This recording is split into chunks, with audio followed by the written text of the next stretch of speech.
Welcome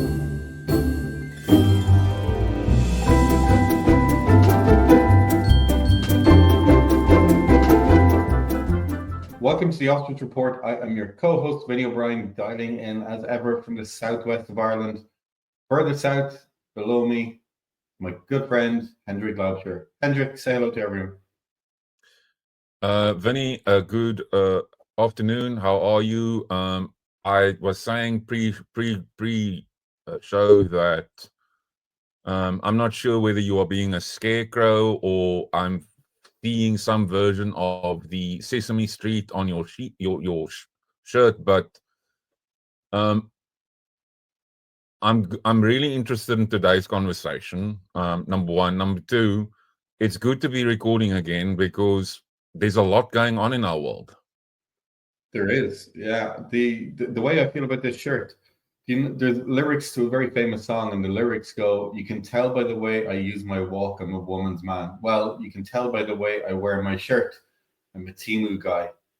Bit of a giveaway there up top. Today, we're going to talk about Temu, right? A lot of people have different views on Temu, good, bad, and indifferent. We're here to give our opinion on it, and we want to talk a little bit about a couple of stories on Temu as well. But as ever, we don't like the straightforward route. We like to go backwards to go forwards. So maybe just to kind of set the scene for everybody, tell them who Temu is, set out why they are so synonymous now with the modern commerce. And I think probably the most interesting thing that we'll get to as well is not just the meteoric rise, but the way the business model has impacted advertising, fulfillment, the way that we think about gamifying retention and cross-sell and upsell. Bring us up to speed on Temu, Hendrik. So Temu was founded, from where I'm sitting, feels like two and a half years ago. They're a subsidiary of a Chinese marketplace, Pinduoduo, and think of the largest cross-border marketplace that has, in a span of, it feels like months, they've gone from zero to shipping to over 70 countries worldwide in a manner in which we've not seen from any other marketplace before, Vinny. When you think about marketplaces, generally Western consumers think about Amazon. Amazon is nowhere near in terms of how many countries Temu's in. Mm-hmm. Temu has also, as you mentioned rightly, it's one of those topics in our sector that it's like a love-hate relationship. I'll be the first to admit that I got Temu badly wrong in the sense that I didn't appreciate the innovation and the strategy behind it, but rather just saw it as yet another Chinese cross-border business that is shipping goods from China at scale. Let's just pause there for a sec, because I think it's worthy of taking time to go through the scale and speed piece, because as you said, they're shipping to over 70 countries. Many of them, they're already in situ. I know in Cape Town, where you're situated, they have opened a distribution center. In North America, where they have been dominating quite a lot over the last number of years, I think it's over 50% now of all their 35 plus billion GMV comes from local sellers, i.e. people who are fulfilling from the US. So this is not some sort of flash in the pan. This is not fluke. This has been well considered, well called out, and probably even better executed. How have they been able to move at such speed and stealth as well? Like, how has this been able to happen? So I think this is one of the things that I wanted to say out loud today.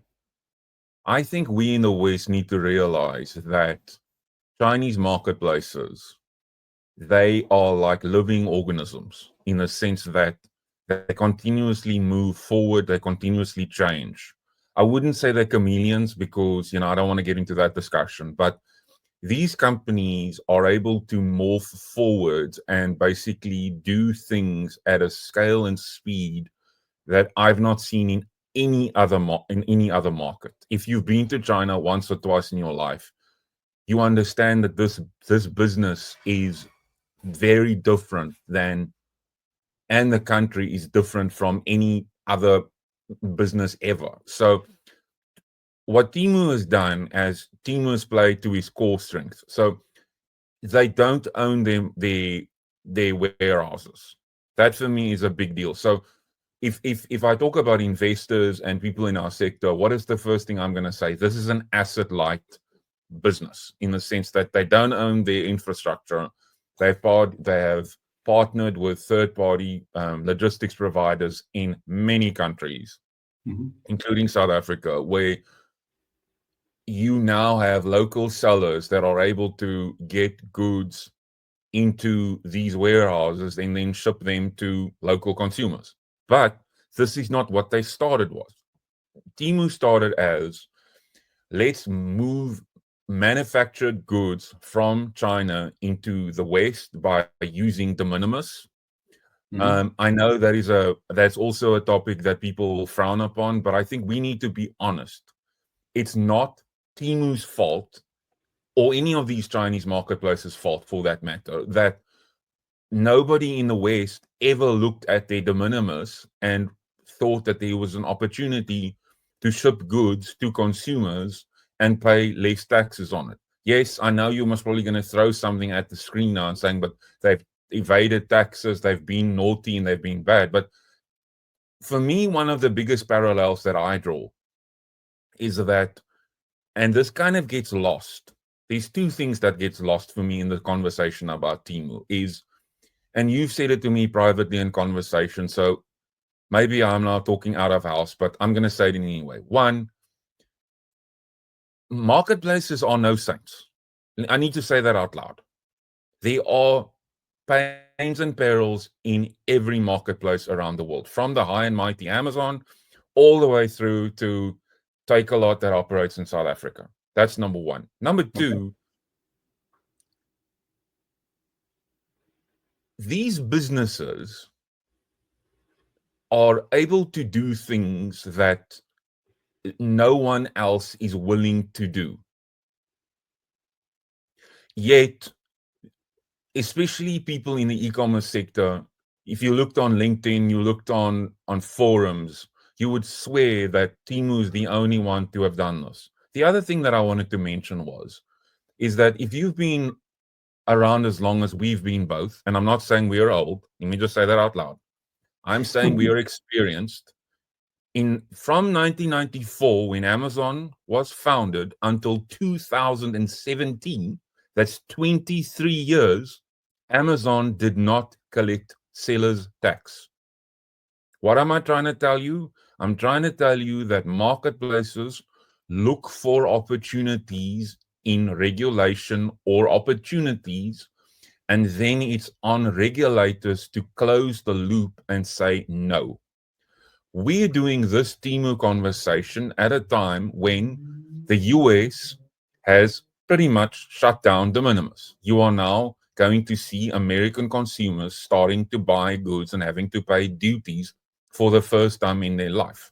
Now, listeners to this podcast will know that Vinny sits on Ireland, I sit in South Africa. I have bought from Temu. I'm not ashamed to admit it. I do it for competitive intelligence purposes, and Vinny, in his quirky humor, said to me that's where people go buy their underwear or shirts like he's wearing at the moment. But the point is this business has done stuff and has evolved before our eyes, yet they are seen as the worst thing ever to happen to our sector. I don't want to hear that. We need to give this business the same amount of eyeballs and ears, but it's for the consumer to decide. It's not for the sector to decide how this business is seen by the public. Newsflash, they have gone from 0 to, I would say, guesstimating 30, 35, $40 billion in total business in a space of 2.5 years. It's ridiculous. So again, just want to pause here and bring a few points home that I think are worthwhile. The current estimates, depending on who you read, was that Shein and Temu account for about 30% of all products brought into the country using the de minimis principle, or up to when it was available. That's about 1.36 billion parcels per year. So it's not an insignificant number. I think it's the speed at which they scaled scared people quite readily. But we've been buying these products through these sellers for a number of years: Amazon, eBay, Wish.com. Wish.com, I hear you say, whispers in the wind. They were never going to survive, let's be honest. But I think the model is the thing that's really interesting, because if you're now a mom and pop seller, or you're a small business that was a marketplace seller for the last 10 years, Temu is now a viable option for you. It's got to be one of those ones that's on your radar. Temu have put a team on the ground in the UK. I know a few ex-eBay colleagues of mine are working with them and seem to be enjoying it as well. They're going through all the same growing pains that marketplaces do, but what they seem to have brought is the ability to sell long tail products really, really well through an aggressive advertising strategy, which they've been working on for two or 3 years right now.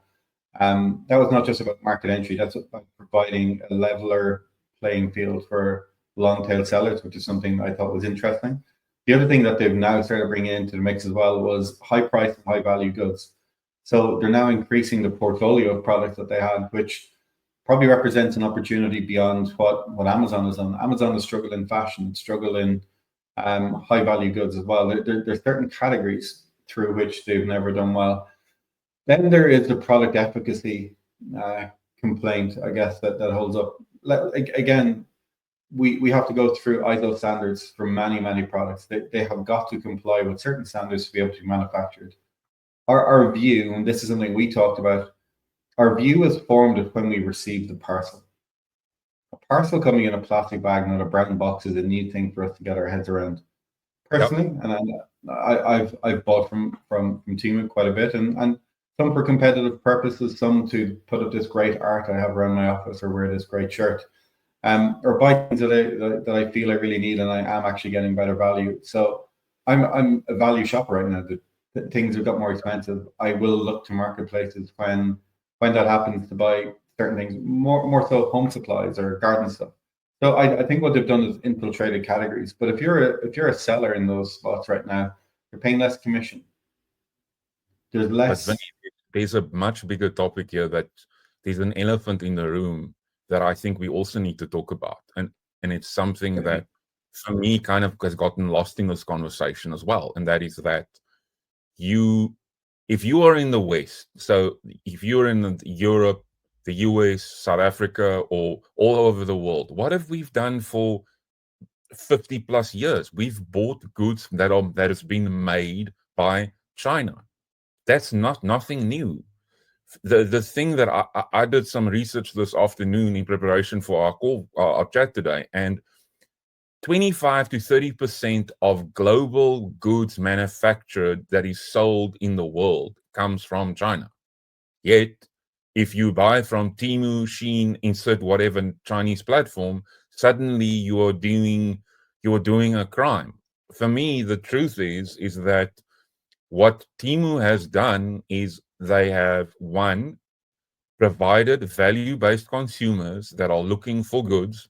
I bought Christmas decorations from them in 2024. Let me just say that out loud. And the goods were considerably less than what they were in our stores. And yet, even after paying in duties, because that's what South Africa has been doing, it was still cheaper than buying it from a local store. So as a consumer I'm not frugal, but I'm very aware of where I spend my money. Why am I not going to buy from a platform that is giving me access to goods that are lower priced, that's going to do exactly what stuff that I buy from stores? Yeah. The thing is, private label brands and branded goods are made in China. Temu has just said that there's going to be no branded goods on our platform. These things need to be a specific size or weight. If it makes our like guidelines, we will shop it and have it available to be shipped globally. Now, version 2, which is important, is now we are going to markets like Europe, like Africa, like Latin America, and we are saying we are now going to offer smaller shops and businesses the opportunity to reach a huge audience. So it's a huge audience. So I want to kind of put this kind of part of the conversation to bed shortly, but I mean, we look at fast fashion anywhere in the world, again, looking at product efficacy and sourcing and things like that. It's no different in Temu than it is anywhere else in the world. Like, let's call a spade a spade. They have legitimized quite well and quite quickly as well. They've done partnerships with people like Adyen for entering US markets. They have partnerships with DHL. They have partnered and lobbied through government agencies as well all around the world. I don't think there's any doubt as to the legitimacy or anything of Temu at this point in time. And I think that's the first major myth, not even a myth, but it's that first piece of the puzzle that we need to put to bed. I think the second piece is that we want to get into is around that business model aspect. You consider it to be one of the most innovative platforms that has emerged maybe in the last 10 years. Kind of without comparing them necessarily to some of the incumbents, what's the innovation that is interesting or exciting to you? Because there's quite a lot of, I'm onto the gamification side of it, but from your perspective, what is that innovative or that innovation cycle that you're seeing? So as you mentioned the first one, and that is that they don't do boxes from a logistics standpoint. Say they do plastic bags. That's a major shift. I was shocked when I got a parcel, but they did that. Secondly, from a business standpoint, they have essentially started, different business models that help factories and businesses reach consumers. So if you think about it from a marketplace standpoint, one of the biggest pain points of friction, whatever you want to call it, is listing products, setting product pricing, doing all the stuff that's required in order to be available on a platform. Well, Temu said, you know what? We'll take care of all of that. We only want factories to set a price, and then we will do all the rest. That for me is mind-blowing in the sense that if you think about it, you have now significantly lowered the barriers to entry to a marketplace. Secondly, you have enabled a whole new sector access to e-commerce. We talk about digital transformation, all these big words from agencies, yet Temu has said, guys and girls, we are going to help businesses that are either quiet or need inventory, which is demand generation, which most digital business do. And we will find you businesses, and then you can do your production, and then you can sell to the rest of the world. The third thing for me, which is a big deal, and I can hear listeners must probably just wanting to scream at me because my voice is continuously going to go in. But guys, Temu has showed us that there's no need for 2 and 3 day shipping. I can wait 7 to 10 days for an item that's going to be delivered to me. Why? Because this is a revelation. We've talked before about this economies of scale that marketplaces have provided.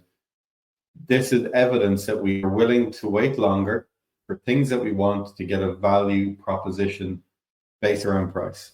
So let's just say that again. People are prepared to wait 7 to 10 days, not 2 to 4, not next day, to get products that they don't need but want. I would argue that is probably 70% of all e-commerce orders could fall into that bracket quite comfortably. Yes.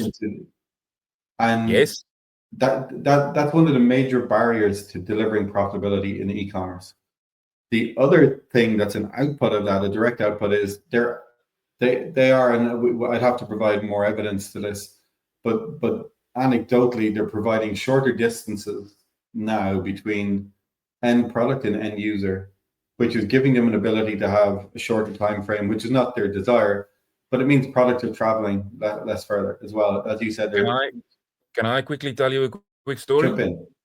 So last week, I opened the Temu app. Do you know why? I need a standing lamp for one of the rooms in my house. So what did I do as a consumer? I went to the Temu app, I opened it, and I looked for a standing lamp. What is the first thing I see? Oh, holy hell. They have one available in the local market in a warehouse, and it can be shipped to me within 2 days if I'm willing to wait. I looked at the pricing, and the pricing is very similar to what is available in other retail locations in South Africa. So I hear what you're saying about the value situation and the value creation that they've done with lower priced items that have been available to consumers, but they are slowly evolving to where they're able to also grow average order value. Vinny, what do you think, as a matter of interest, what do you think is the order value size for Temu projected in Europe? What is the basket size without looking at our number of items? Or you're asking me number of items, not value, right? Now I'm asking you value. I'm asking what is the value estimated per European customer who checks out on Temu? What is that number? You can't look at the Google document. How dare you? What is the number? Because this is for me. I'm thinking of what I'm doing. I've ordered maybe 6 times off, but I'm thinking of the number of items that I normally get to. I'm probably hitting somewhere around the €35 mark on average, with say 6 items in it. How close am I? Dude, you are bonkersly close. So estimated order value in Europe is between 30 and €35. Huh. In the US, it's $40 per order. In Southeast Asia and in other locations, it's between $20 and $25 range. There's a reason why I'm mentioning these values. And it's important that our listeners listen to this. These are similar amounts that incumbent marketplaces that you shop from daily are doing as well. This is not a $5 item or a $10 item. This is for me where Temu is an absolute mind melt. I'd almost use a swear word for it, but I'm not, because we don't have somebody that's gonna have to make this beautiful podcast, contain. It's a mind melt in the sense that this business, the other innovation, Vinny, that I didn't speak of, and I think this is a big deal, is Temu has gotten a new demographic to shop online. Anecdotally, I'm hearing people that are older than 55, all the way up to 75 years old, asking me how to shop on Temu. Pre-Temu, this did not exist. These people did not care about online shopping. So I know that this company gets a bad rap, but if you live in an emerging market like I do, I live in South Africa. E-commerce is 5% of total retail, so it's tiny. Mm-hmm. This business has literally, in my opinion, given us 2% growth over the last 2 years, because there's people now wanting to buy online because of the things that they want. That's a big deal. Yeah, bringing new people into the fold is something that we're always trying to do. We talk about acquiring customers. Usually it's cannibalization from someone else. But you're saying that Temu's real innovation here is that they're bringing new people into the e-commerce sphere, which didn't exist before. And I just wanted to clarify that. That's a rather unique position. It's also net new. Yeah, net new, and it's something that Shein have done well in the fashion side of things as well. They're bringing more Gen Z through. Not that we need too many more of them, but they're engaging an audience in a way that is kind of different. And rather than try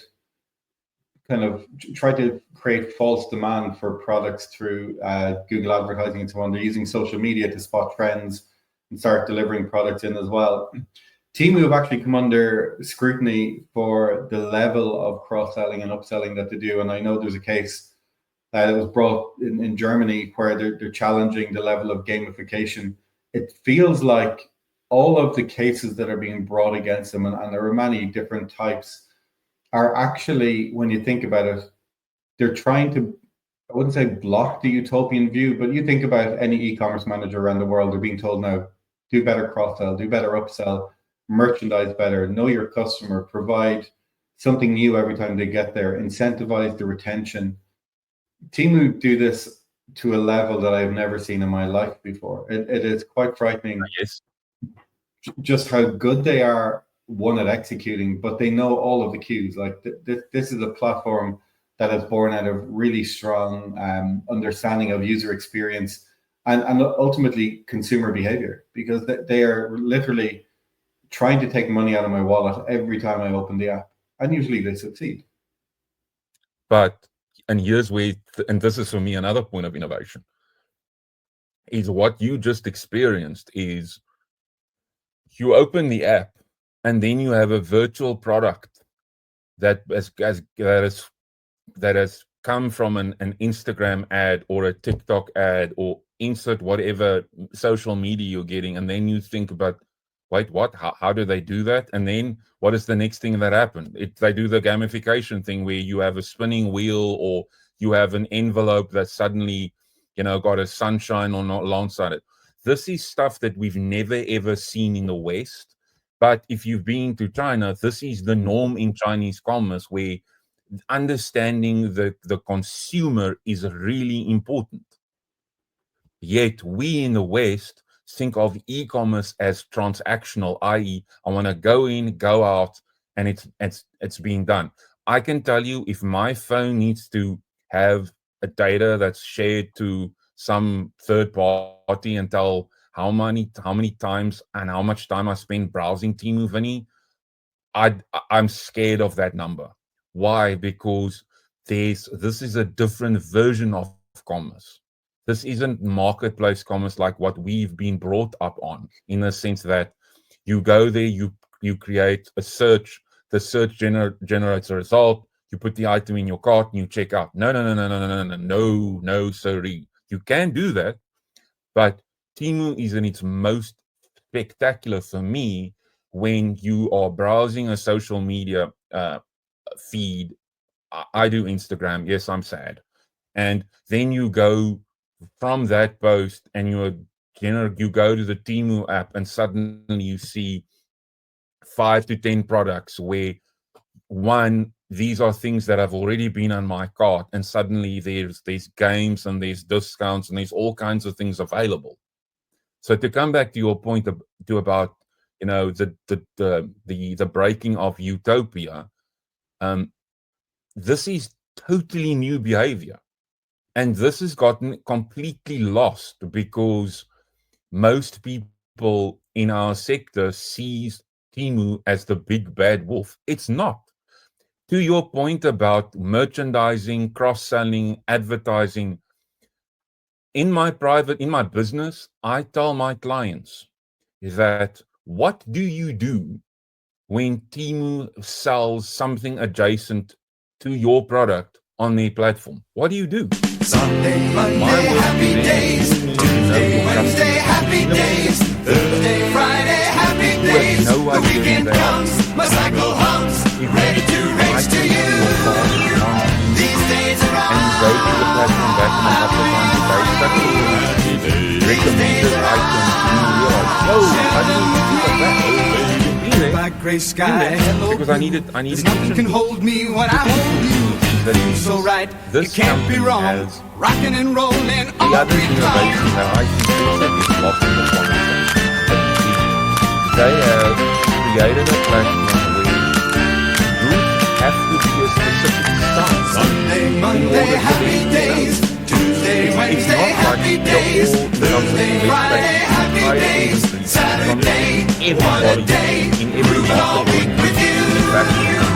These days are on. Share them with me.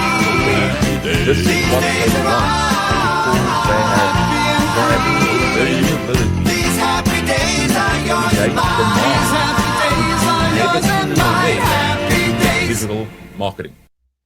And just to couple with that, if you look through the kind of footprint that they've built, they have in-market fulfillment in USA, Canada, United Kingdom, Australia, Japan, South Africa, mainland Europe.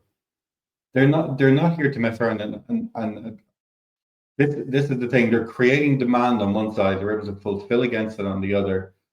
They're creating user experiences that we have never seen before, but we aspire to, but we just haven't experienced them at the level that they're at. How many times have we seen the old Shopify spinning wheel used so poorly and in a singular context that it becomes so meaningless across so many different Shopify stores? It's amazing how much we disregard it. Then when I open the app and I have placed my order, what I've been most surprised by was the level of integration that they get to in local carriers. They have Klarna options available. They have payment options available in my local jurisdiction. I know they do for you. I know they do for friends in the US and in the UK. I can track my order from the second the order leaves the warehouse, from where it is at any point along the journey, and see where it's coming from. So they've integrated deep into the Irish postal system. So I can see almost down to the minute where my parcel is going to be. I would say 80% or 75% of the Irish retail businesses have not done that level of integration at this point in time. And this story is being said kind of consistently across all the jurisdictions that they move into. I'm looking at our clock here, Hendrik, and I know we've covered quite a lot in here, and this is a topic that gets bigger and bigger and bigger, and Temu is something that maybe we should break down a little bit more. And I'm wondering, should we come back to it on another discussion where we look at some of the specifics? There's some case studies that are out there that I'd love us to kind of pour over and see what's different versus other marketplaces. What is it that we're learning? And if I am in that seller space, what are the things that I should be considering now? If I'm weighing up an option to say, should Temu be on my roadmap for 2026? What are the things I should consider? And I know we're getting into the weeds a little bit, but I think it's one of those conversations that is worth having, and for us to give it a little bit more time rather than try to fit it in here, because you have given us a huge amount of depth and knowledge on Temu today. I just want to add one thing. Sure. If you advise clients like I do with getting onto marketplaces, if you're a good person, and many people claim that they're a good consultant, you will tell your clients that you need to be everywhere. No, that's not the answer. Western marketplaces have become a race to the bottom, i.e., margins and profitability have been eaten by these platforms. Nobody wants to talk about this because it's not cool, and yet when you speak with brands, these businesses are giving away margin and profits due to fulfillment and advertising. Yet we have a new entrant coming into most markets who I was doing some research this afternoon. You cannot find any evidence of Temu having an advertising platform for their sellers. None. Do you know how they do this? You will laugh at this. Affiliates. They want people to spread the message. Now, you laugh because we've been around for a while. Folks, let me tell you this. Affiliate commerce is basically like e-commerce 101. This is like basics, fundamentals. But if you do a search on Temu, there's no ads, there's no competitor ads, there's no nothing. It's here are all the options, make a decision and put in your cart. No, don't be like me where you get a message saying that these things are going to time out. Yes, I'm guilty. But the point is that this is a different version of a marketplace. And if you're a small to medium-sized business in Europe, you should be speaking with Temu. You should be doing due diligence on this platform. Why? Because this company has literally gone from zero to ginormous by getting people to download their apps and advertise on search engines. We've never seen something like this. So what have they been doing, Vinny, in simple English? I'll tell you what they've done.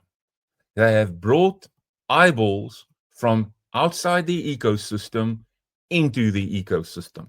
And what do the medium-sized businesses we work with want? Let me hear it from you. What do they want? Eyeballs. There we go. You want eyeballs and want conversions. Oh, by the way, while we're talking of Temu's conversion rates, newsflash, between 2.5% and 3%. I like those Tell onions. me, but talk to me about Shopify conversions. Talk to me about those. You won't get brands want to talk to you about this. I know, because they just tell you that they don't want to tell you because it's not great. The point is, but Shopify's a payments company, so it doesn't matter.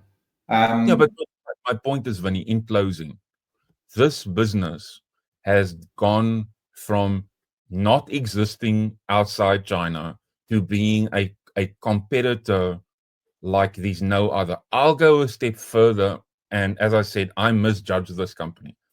I believe Temu is the first global competitor for Amazon, in the sense that they have gone about this in a totally different manner. But there's one big difference. They have funding behind them, but they also have consumers that are willing to buy from them. The irony for me is that with all of this de minimis talk going on around the world, Temu on earnings calls, PDD's earning calls, you won't hear about it. It's business as usual. Let's keep moving forward.